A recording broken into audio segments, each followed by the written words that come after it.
बड़े त्योहार गणेशोत्सव की धूम है। आज सोमवार को गणेश चतुर्थी से पहले मुंबई के सबसे मशहूर लाल बागचा राजा की पहली झलक दिखाई गई। लाल बाग के राजा, लाल बागचा राजा मुंबई के सबसे प्रसिद्ध गणेश पंडाल है। इस पंडाल में पिछली बार भगवान गणेश को भगवान विष्णु के अवतार का रूप दिया गया। पिछले साल कोरोना के चलते लाल बागचा राजा की सिर्फ ऑनलाइन दर्शन व्यवस्था थी। मुंबई में लाल बागचा राजा के इस पंडाल में सबसे ज्यादा श्रद्धालु दर्शनों के लिए आते हैं। इस बार महाराष्ट्र सरकार ने आगामी त्योहारों को देखते हुए पहले ही सारे कोरोना प्रतिबंध हटाने का फैसला किया। बता दें, लाल बागचा राजा साल 1934 से मध्य मुंबई में अपने पंडाल में गणपति की मूर्ति स्थापित कर रहा है। मुंबई में 11 दिवसीय उत्सव 31 अगस्त से शुरू हो रहा है। लाल बागचा राजा के पंडाल में हर साल मशहूर हस्तियों समेत लाखों श्रद्धालु आते हैं।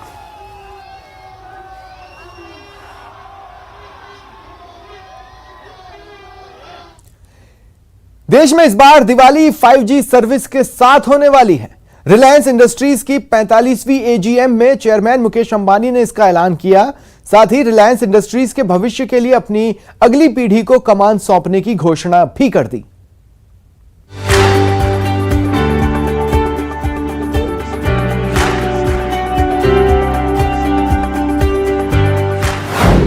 ये दिवाली 5G वाली। Within the next 2 months, that is by Diwali of 2022, we will launch Jio 5G across multiple key cities, including the metro cities of Delhi, Mumbai, Chennai and Calcutta.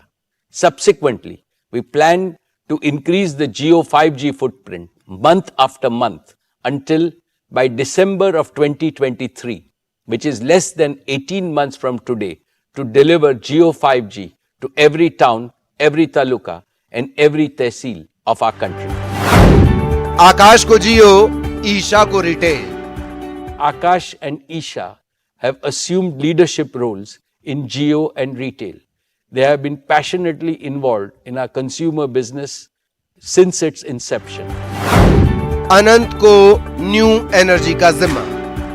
Anant has also joined in our new energy business with great zeal.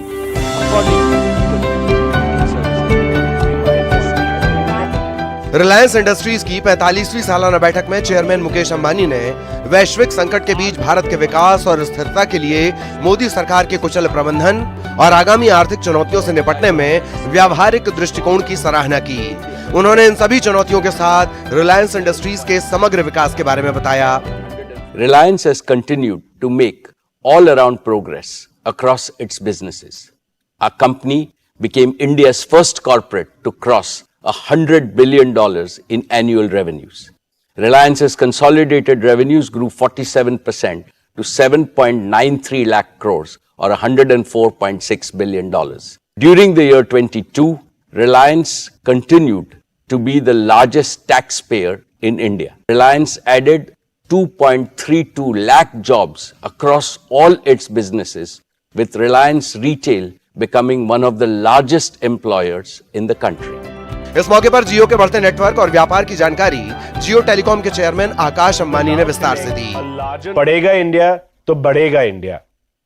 Through 5G, we will now connect a larger number of end devices across multiple areas, just as we have demonstrated. The current 800 million connected internet devices will double to 1.5 billion connected internet devices within a year itself, with 5G getting rolled out in India. इस बैठक में जियो mart और WhatsApp की partnership का ऐलान किया गया।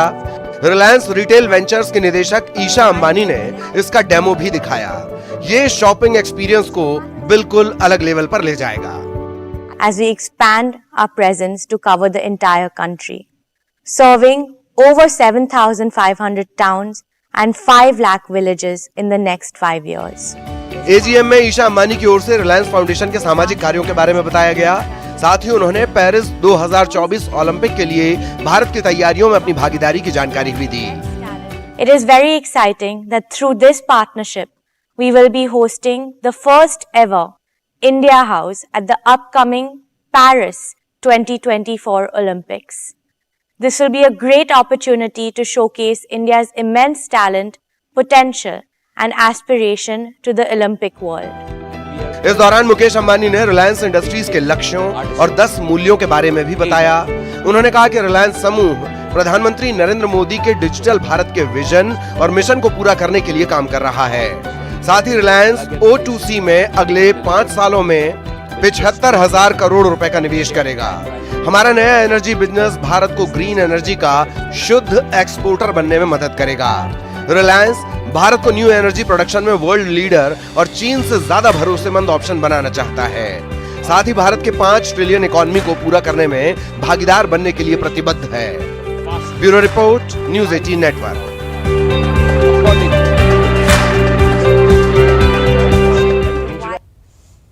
और रुकते हैं एक ब्रेक के लिए।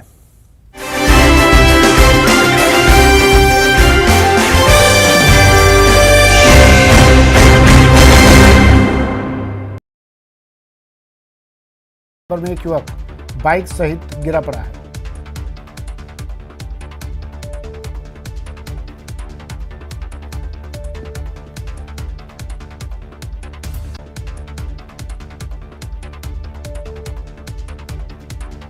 बाड़मेर जिले के कारटिया गांव के खेत में लावारिस हालत में नवजात शिशु मिला है। एक मां ने अपने कलेजे के टुकड़े को लावारिस हालत में खेत में फेंक दिया।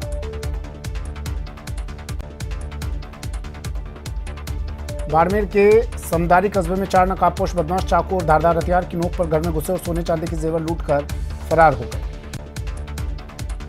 कोटा के चंद्रेसल नाले में एक युवक का शव मिलने से हड़कंप मच गया। मृतक की शिनाख्त नहीं होने से शव को MBS अस्पताल की मोर्चरी में रखवाया गया। फिलहाल पुलिस मृतक की पहचान के प्रयास में जुटी है।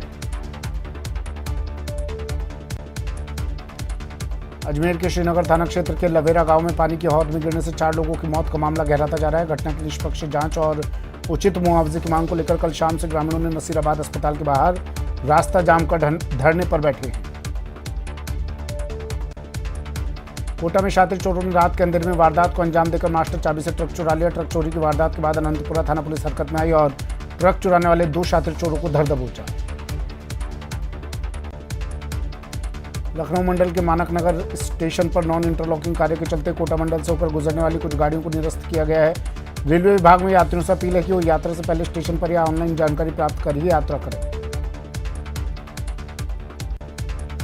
देश भर में आज यानी 29 अगस्त को नेशनल स्पोर्ट्स डे मनाया जा रहा है। इस मौके पर sports authority of India PM Narendra Modi की मीट द चैंपियन पहल का जश्न मनाएगा, जिसके चलते ministry of youth affairs and sports की ओर से देश भर के 26 स्कूलों में इस पहल का आयोजन किया जाएगा। कोटा में मन्ना कॉलोनी में ससुराल में आए एक युवक पर उसकी पत्नी और सालों ने सरिये से हमला कर घायल कर दिया। घायल को इलाज के लिए MBS अस्पताल में भर्ती करवाया गया। पश्चिमी राजस्थान का महाकुंभ कहा जाने वाला बाबा रामदेव के 638वें मेले का मंगला आरती और स्वर्ण मुकुट और प्रतिष्ठा के साथ विधिवत आगाज हो गया। 638वां अंतर प्रांतीय भादवा मेला आज से 10 सितंबर तक चलेगा। मेले में सुरक्षा व्यवस्था को लेकर पुख्ता इंतजाम किए गए हैं।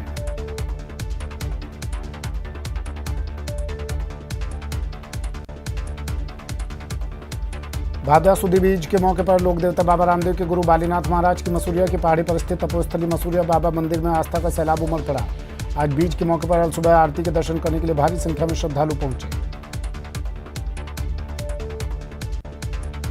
कोटा के सांगोद में आयोजित प्रबुद्धजन सम्मेलन में हुआ हंगामे का वीडियो अब सोशल मीडिया पर वायरल हो रहा है। प्रबुद्धजन सम्मेलन में बीजेपी के 2 गुट आपस में ही भिड़ गए। कार्यक्रम में पूर्व प्रदेशाध्यक्ष अरुण चतुर्वेदी की मौजूदगी में हंगामा हुआ। कार्यक्रम में जिंदाबाद मुर्दाबाद के नारे लगे।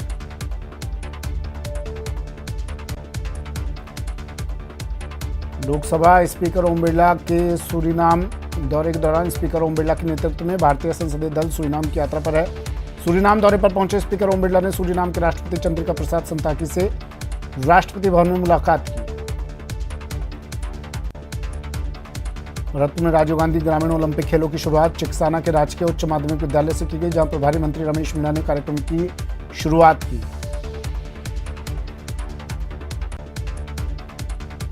राजसमंद जिले के नाथद्वारा नगर में राष्ट्रीय संत विश्व हिंदू परिषद अहमदाबाद गुजरात के सहधर्माचार्य प्रमुख और नरोड़ा पाटिया पंचमुखी हनुमान मंदिर के महंत अखिलेश्वरानंद महाराज पहुंचे, जिन्होंने प्रभु श्रीनाथ की झांकी के दर्शन किए। हर साल 29 अगस्त को नेशनल स्पोर्ट्स डे मनाया जाता है। ये दिन हॉकी के जादूगर मेजर ध्यानचंद की जयंती के मौके पर उन्हें श्रद्धांजलि देने के लिए मनाया जाता है। इस मौके पर आज प्रधानमंत्री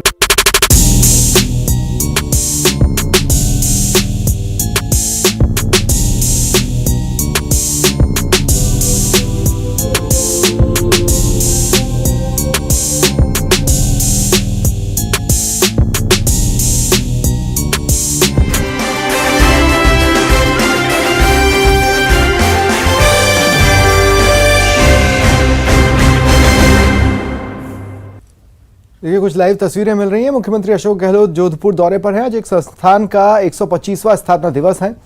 इस कार्यक्रम में वो शामिल हुए हैं। सीधी तस्वीरें। क्रांति हो गई देश के अंदर भी। करोड़ों अरबों लोग लेके चल रहे मोबाइल को। बच्चे, छोटे बच्चे घर पे 5-6 साल के बच्चे भी, 4-5 साल के बच्चे हम चलाते हैं मोबाइल को। पूरी जानकारी दुनिया की रख सकते हैं अपने पास मोबाइल के माध्यम से।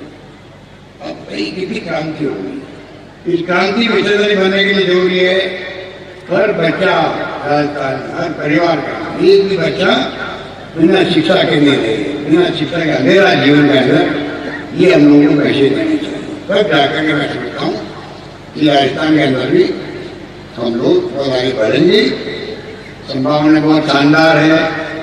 आकाश छोटे पहले पढ़ते रहते थे, अब वो मार्कम बढ़ती होती। डॉक्टर मनमोहन सिंह जी, सोनिया गांधी के वक्त में जो बातों में नरेगा योजना आई है, कानून पास करके आई है। आज 100 दिन का रोजगार और 25 दिन और 2 दिन राजस्थान सरकार देगी पैसा। तो आज कोई मारवाड़ी नहीं है आकाश छोटे पढ़ रहा है तब भी। और आप सबका आशीर्वाद से, प्रदेश वाली दुआओं से इस तरह बड़ी कृपा करिए। मानसून इस बार बहुत गजब का आ गया, गजब का आ गया। पानी जीवन में तकलीफ है। मैं जाकर आऊँगा कोटा, झालावाड़, बारा, बूंदी, धौलपुर, बरौनी, परंतु शानदार मानसून बना है। फसलें जो पैदा हो रही है किसानों की, किसान की तरह हमने कोई कल्पना नहीं की कितनी फसलें इस बार पैदा हो रही है। सोच ऐसा मानसून आया, ये भी एक अच्छी सुकून की बात है। तो मैं कहना चाहूँगा कि राजस्थान के अंदर वो राजस्थान पहले वाला नहीं रहा। अब तो जो परिवार, जो जाति के, पार्टी के लोग, समाज के लोग जो भी है आगे वही बढ़ेंगे जो शिक्षा में ध्यान देंगे। जमाना IT का है। दुनिया और देश के अंदर आज 50 लाख, 1 करोड़, 2 करोड़ की तनख्वाह मिल रही है। कोई कल्पना नहीं कर सकता। हमारे बच्चों ने तल का मजा रखा अमेरिका के अंदर। अमेरिका के राष्ट्रपति बराक ओबामा को कहना पड़ा कि अगर अमेरिकन बच्चे, अगर तुम लोगों ने मेहनत नहीं करी तो हिंदुस्तान के नौजवान आपको पीछे छोड़ देंगे। ये उनको कहना पड़ा। आप सोच सकते हो।